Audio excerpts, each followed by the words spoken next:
যে নবী করিম সাল্লাল্লাহু আলাইহি সাল্লামের জীবনের উদ্দেশ্য কী ছিল, সংগ্রামের লড়াইয়ের উদ্দেশ্য কী ছিল। রাজ্য দখল করা নয়, পর সম্পদ লুণ্ঠন করা নয়, সাম্রাজ্য বিস্তার নয়। এক নাম্বার, একদিন নবী করিম সাল্লাল্লাহু আলাইহি সাল্লাম কাবা ঘরের দেওয়ালে হেলান দিয়ে বসে আছেন। এটা প্রথম দিকের ঘটনা।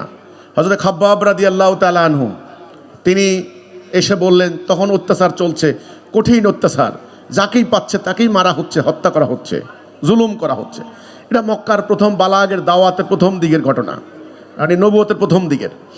তখন হযরত খাব্বাব রাদিয়াল্লাহু তাআলা আনহু বলছেন যে, ইয়া রাসূলুল্লাহ, নির্যাতন নিপীড়ন আর সহ্য হয় না, আল্লাহর কাছে দোয়া করুন, আল্লাহ যেন এই কওমকে ধ্বংস করে দেয়, এদেরকে বিনাশ করে দেয়।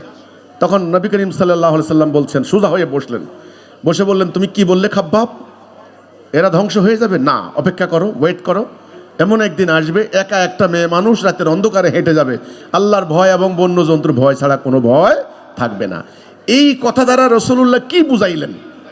ঘরে ঘরে নামাজি হয়ে যাবে, রোজাদারি হয়ে যাবে, এটা বলছেন? নো, নিরাপত্তা নেই, বিচার। একটা মেয়ে মানুষ একা স্বর্ণ অলংকার পরিহিত অবস্থায় রাতের আঁধারে হেঁটে যাবে শত শত মাইল। দ্বিতীয় ঘটনা, রাসূলুল্লাহ যখন মক্কা অভিযান করলেন, তখন তিনি, আপনারা জানেন যে তিনি কাবা ঘর পরিষ্কার করে তিনি একদম পরিষ্কার করলেন। দ্বিতীয় ঘটনাটা যেটা ঘটলো, হযরতে বেলালকে তিনি কাবার উপরে উঠালেন। হযরতে বেলাল, এই বেলাল কে? এই বেলাল হচ্ছেন কৃতদাস বেলাল, বঞ্চিত অসহায় মানুষের প্রতিনিধি বেলাল। কেন কাবার উপরে? উনি আরো সম্মানিত সাহাবী ছিলেন না? ওনাদেরকে উঠালেন না কেন? তিনি প্রমাণ দিলেন, আমার এই যে লড়াইয়ের, এই যে যুদ্ধের, এই যে সংগ্রামের উদ্দেশ্য হচ্ছে নিপীড়িত, নির্যাতিত, অসহায় মানুষের মুক্তি। এ দুটা ঘটনা আমি এই জন্যে বললাম, শত শত ঘটনা আছে, আমি এই জন্যে বললাম যে ইসলামের উদ্দেশ্য হচ্ছে কি?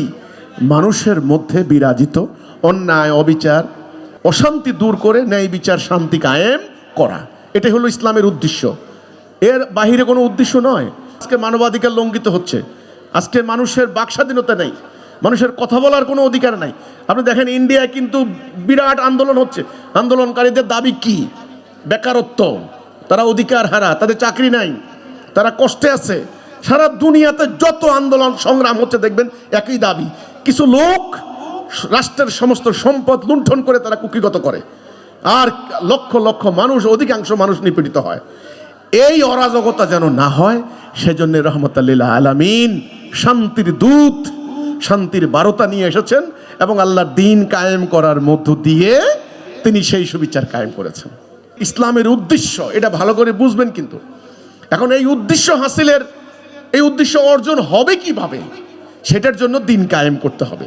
আর দ্বীন কায়েম কিন্তু মুখের কথা না, সেটার জন্য একদল মুমিনকে জান মাল দিয়ে, এফোর্ট যাকে বলা হয়, স্ট্রাগল করতে হবে একজন নেতার নেতৃত্বে।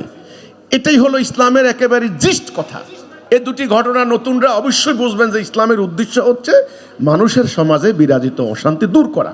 এখন আপনারা, আমাদের মুরব্বীরা কি করছেন আমি দেখলাম, সারা জীবন নামাজ পড়ে পড়ে পড়ে পড়ে তসবিহ তাহলিল করতে করতে জীবন পার করে দিচ্ছেন। আমাদের মুরব্বীরা সারা জীবন নামাজ পড়তে পড়তে দিন পার করে দিচ্ছেন, এবং মরার পরে হুজুর আইসা হিসাব করছে ওনার কয় ওয়াক্ত নামাজ কাজা হয়েছে, এত টাকা কাপ্পারা দিতে হবে। কাপ্পারা কে নিবে?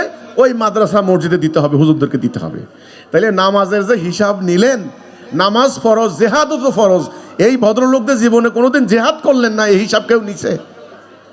তাহলে ইসলামের আসল যে কনসেপ্টটা, ওটা কিন্তু আমাদের কাছ থেকে হারিয়ে গেছে।